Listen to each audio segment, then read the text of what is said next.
Hey everybody, it's your girl, Monica P. Hall, aka Conduit of Healing, and I thought you and I could have some coffee this morning. I don't know if you got yours, but I got some coffee. So you can get tea or grab your tea or your water or whatever, your coffee.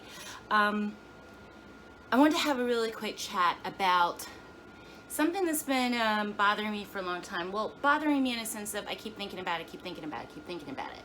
So we're in this state of the collective where we are seeing a lot of atrocities and a lot of things happening to us, the human being, on a global scale. Everything from natural disasters to, human created tragedies and problems. And one of the things that I keep hearing about, or we keep hearing about, or one of the things that continues to be discussed is the lack of empathy that we have for one another. And I've been really thinking about that. I'm an empath, and being an empath means that I have the ability to feel what other people or other things or animals are feeling. And if you're an empath and your feeling has only gone so far as relating to other human beings, then you could probably expand a little bit more.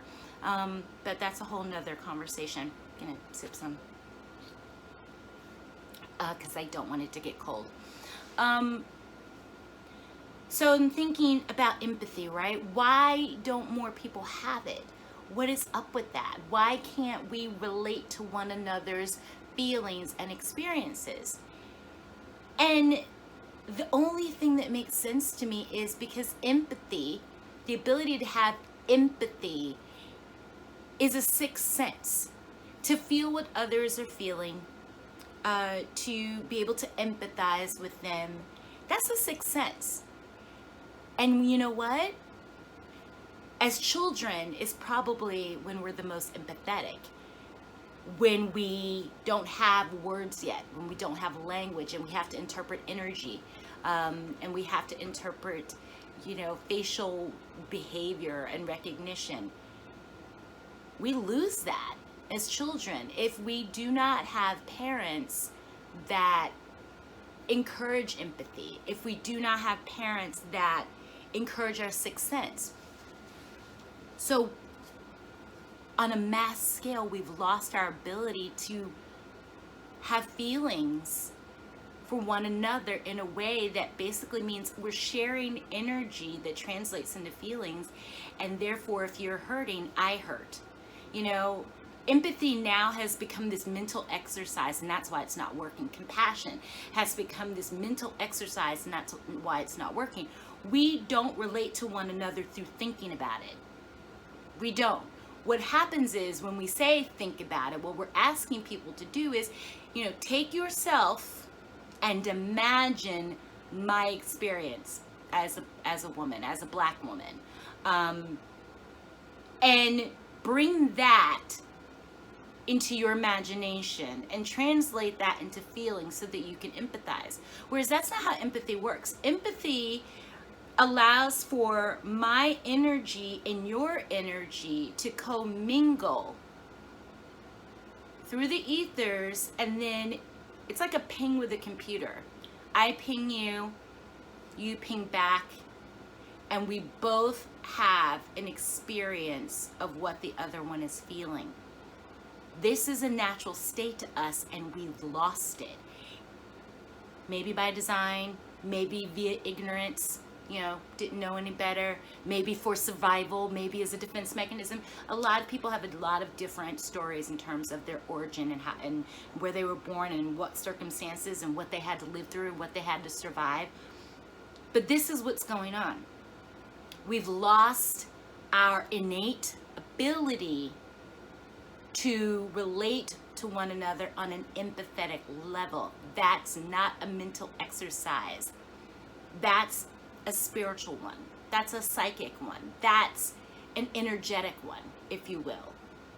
So that was one of the reasons why I created this course on intuitive development.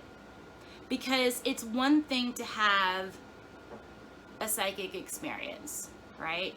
A precognition dream. You dreamt about something, then it happened. A deja vu. You get visions of things. You hear things. Empathy isn't a one-shot ad hoc deal. Empathy is continuous. It's something that happens regardless of whether or not we are thinking about it, regardless of whether or not our brain can interpret what's happening. Whether it's, I walked out of my house feeling great today, and I get to work and the energy there is so heavy and so toxic, I immediately have all the energy drained out of me. Or I wake up feeling great, and then I turn on the news and energy drain. I'm seeing all this tragedy, I'm seeing all these horrors, and I get it. A lot of people just feel, oh, that's an emotional thing, but it's not. When you're internalizing it and it changes your mood, you're actually feeling, you're empathizing with what's happening. And another thing I want to talk about is this whole idea of being an empath, right? It's gained popularity. People have been born as empaths and they feel it. And one of the things I have to demystify is this idea that being an empath means you're this open wound and you're bleeding all the time and people are taking advantage of that. That's not true. What that means is you're an empath that doesn't have control of their abilities, and that can be learned. It's okay to feel everything all the time, but you don't have to internalize it. So that's something to think about. We all do need to feel everything. I don't know how you change a system that is a detriment to people's life experiences or their life in general without empathy. So we have to remember these things. We have to redevelop, relearn, and amplify our ability to exchange not only energies, but to interpret what is ours, what belongs to somebody else, and to decide if we're going to have compassion for what other people are experiencing. We have become incredibly desensitized, traumatized. I'm not going to say desensitized because I feel like that doesn't hold enough weight. We are traumatized by seeing all these tragedies happen to one another, and then we become desensitized because it's become sensory overload. It's just trauma, and then I shut down to protect my own feelings, and therefore I'm desensitized. So I created a course on developing intuition, and it's in 3 parts, and empathy is definitely a huge subject matter in this.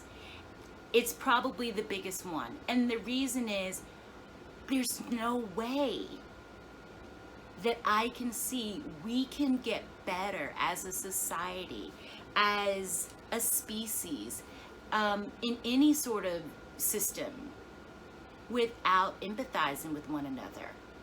Empathy is a great equalizer. Empathy is one of the things that reminds us that we're all human and we're all part of something larger than ourselves. And to be 100% cliche, we are one.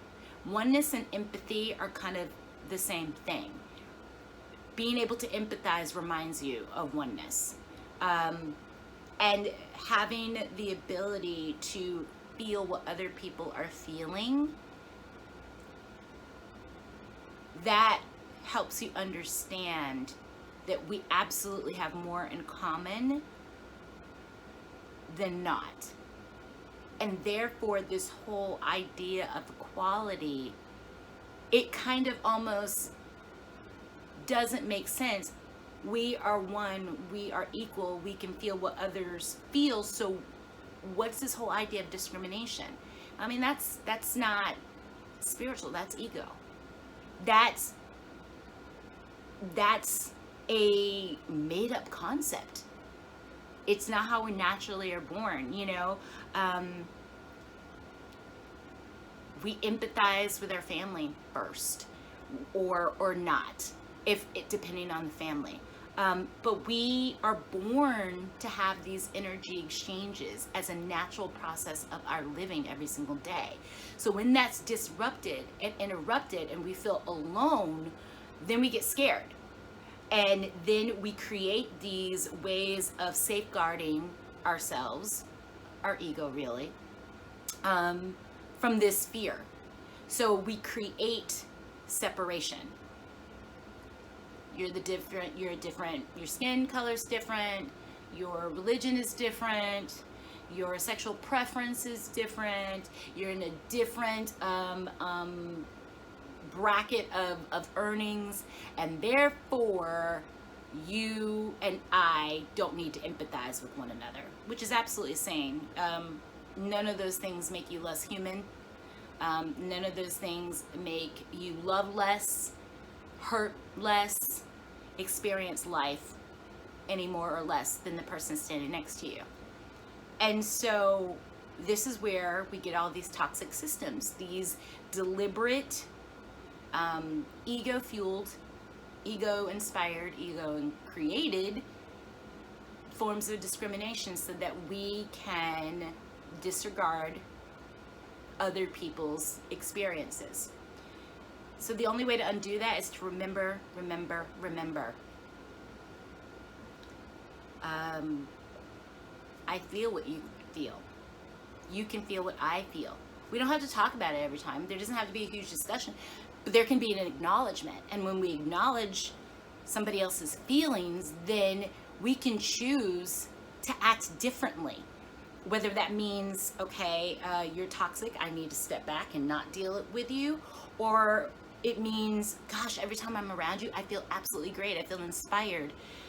We have to be able to remember how to empathize with one another on an energetic level. And then once we remember that part of it, we have to remember how to interpret it and make some decisions based on what we've interpreted. Okay, so I'm gonna drink more coffee because it's getting cold. Is yours getting cold? Oh, that's so good. Yeah. Not everybody's a coffee drinker, so if you're having your tea, I hope you're enjoying it. I'm a tea drinker as well, but this morning it's a coffee kind of morning. So as you work through your day, you know, take the time to really think about what I'm saying and really feel into it. And if you're interested in remembering, regaining your ability to empathize on an energetic level, like I said, I am teaching an intuitive development course so that we can help each other, and I can help you remember, and each one teach one, and maybe we can get all of ourselves back and we can stop this insane propaganda, rumor, designed spiritual warfare that is discrimination and separation.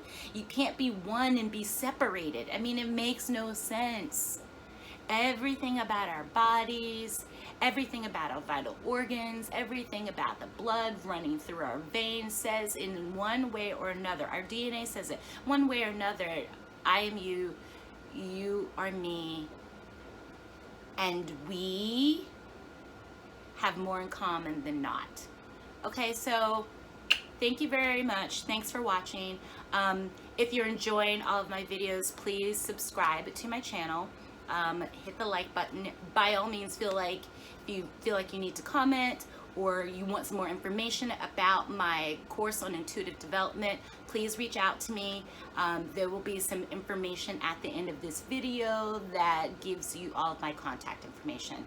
Thanks so much for watching. Enjoy the rest of your coffee. I'm gonna do that right now myself. Namaste. You guys be blessed.